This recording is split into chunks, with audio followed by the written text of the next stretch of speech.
everyone. Good evening, good afternoon, wherever you are, and welcome to this week's Weekly Energy Boost. It's another summer mini episode, and we are talking about how you are what you think, which is very much aligned with what we've been talking about these last few weeks, and I am going to share a little bit more about that in a moment. Weekly Energy Boost is a 7-day spiritual weather forecast where we provide our listeners with the most powerful and practical tools to navigate the coming 7 days from the teachings and tools of the wisdom of Kabbalah.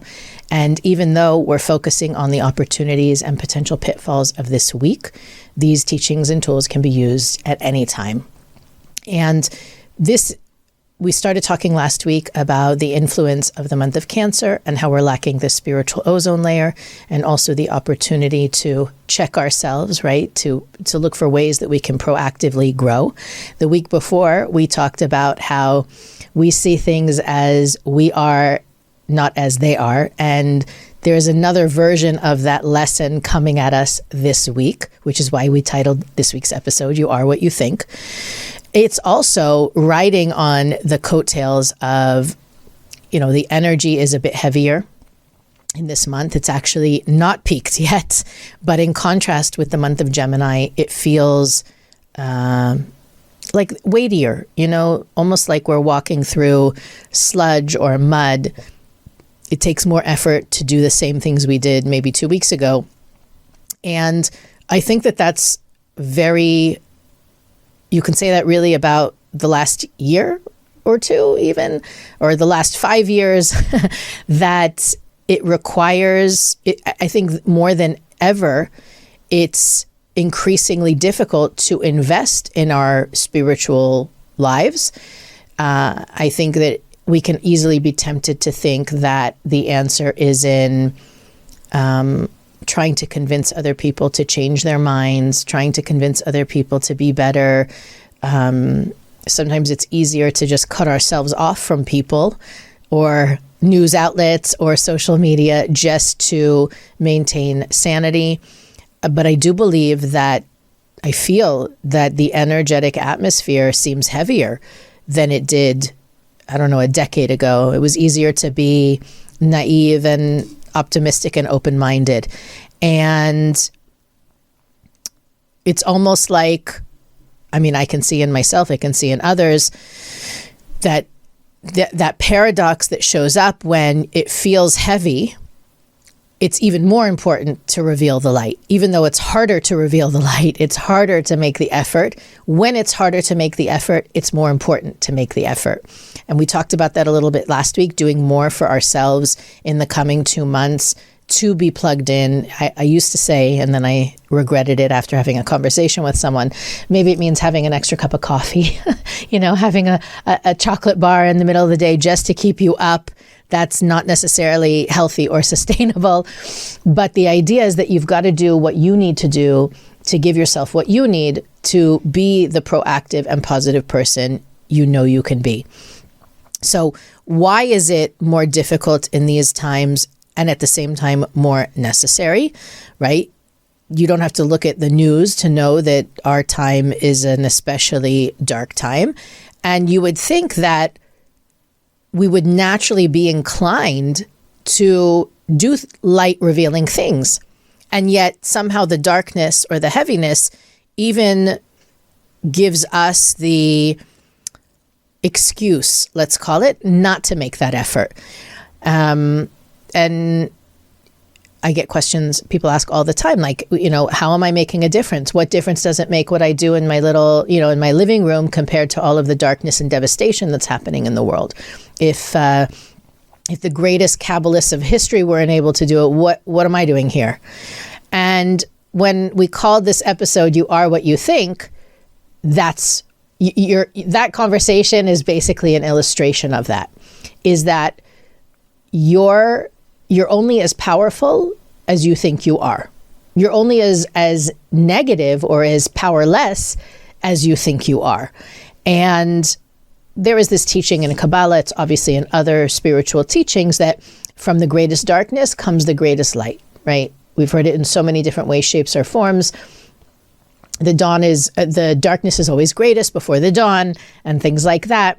There's even sections in the Zohar, which is the main Kabbalistic text, that say things like, if we didn't know darkness, we couldn't know light. If we didn't know bitterness, we wouldn't know sweet. So the idea is that one emerges from the other because of the contrast, and that it's really our perception of what's going on that allows it to be what it is. I want to acknowledge the fact that it's not easy in our times to have certainty, not personally, not professionally, not globally. So therefore, because it's not easy to have certainty in this time, the certainty that we do have has that much more importance. You know, it's not easy to smile at a stranger. That stranger might hate you or judge you or have it out for people like you, even though they don't know you. So it's not as easy to be friendly in public. You never know. And really that the acknowledgement of the idea that I am only as powerful as I allow myself to be is really one of the most important things to remember today. And I'll give you an example. Let's say we're doing something relatively insignificant. I don't know if you have if you cheat on a diet, or even using that language is probably the wrong way to go. If you're gossiping a little over here, or you promised yourself that you wouldn't binge shop, but you find yourself putting things in your cart anyway, doing things that you said you wouldn't do, or going back on promises you made to yourself, right? In those moments, we allow ourselves to do those things because we perceive that the effort that we're making to not do those things isn't significant enough to keep doing them. What do I mean by that? Right? If I'm going to gossip a little over here, get a little ego rush, feel a little good for a minute, and then, as the Kabbalists teach, enjoy the darkness that I've revealed at some point later in my life. And if you're curious about that, please go back and listen to it. We have so many episodes on the power of words. I think the last one we did was How Evil Speech Shortens Your Life. Quite a gentle title that was.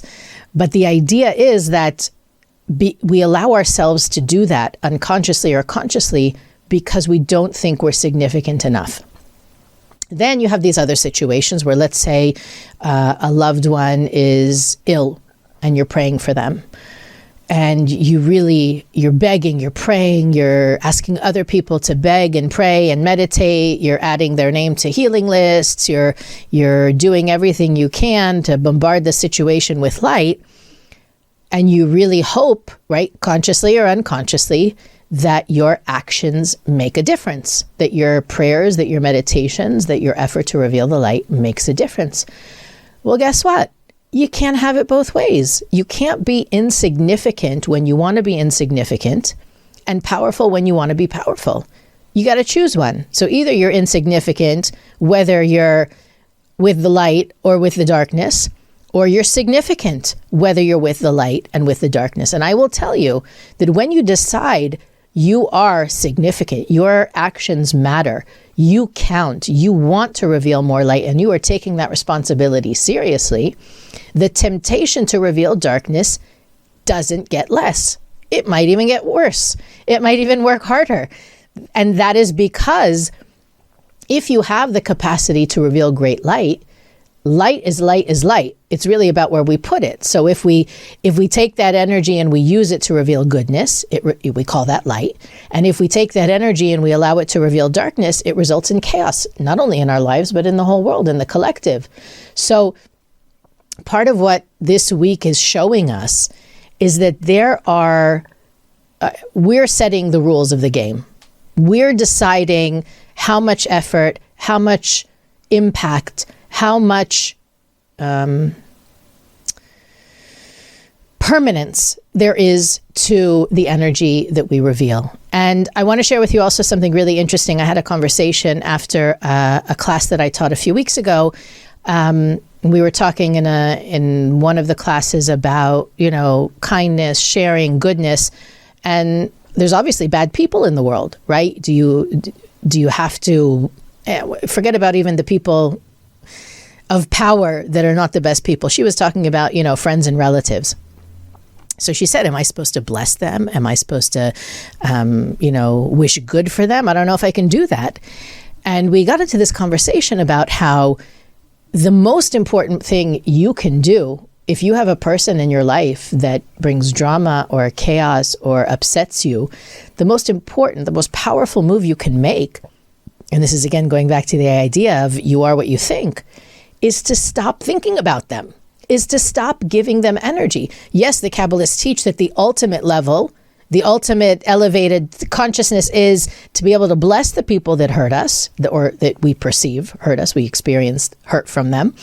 But at the very least, stop giving the person or the situation energy. And I had such an aha moment after teaching that class. We were talking about a very specific situation in that one person's life.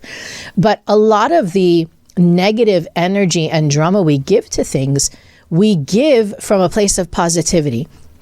I think that some change needs to take place in the organization or in my neighborhood or in my family. And I'm obsessive about it. And I think about it and I talk about it with people and I write about it and I read books about it. And it's controlling me. Like I'm losing energy by focusing on it. That's my choice. And I can stop doing that. And when I stop doing that, the energy, because even if it's for a good cause, a just cause, the right thing, what it's doing to me makes it wrong, right? And I always use the example of someone that I knew that used to be campaigning for a certain politician and literally lost weight and became a shell of themselves because all they did was sit online all day long and shout at people and post links and try to prove people wrong. It doesn't matter if you're advocating for God himself. If it is making you a shell of a human being, it is negative. So let's all take this week to look at how we think about what we do and how we allow what we do to control us or not to control us. To know that if I decide I am powerful, that goes both ways. And if I decide I'm insignificant, that also goes both ways. And you can choose to be insignificant, but you need to know that when you want to be powerful, you're not going to be as powerful as you want to be. Weekly Energy Boost is on all podcast platforms, YouTube, Facebook, and Instagram. You can follow us there for additional content on living what we talk about every week on Weekly Energy Boost. You can also go to our website, weeklyenergyboost.com, and find out more about all the things that we talk about. Look at our archives, send us a message, and click the donate button to support our podcast. But most importantly, please continue to share this episode, like, rate, and review wherever you're listening. And we'll see you next week for another summer mini episode of Weekly Energy Boost.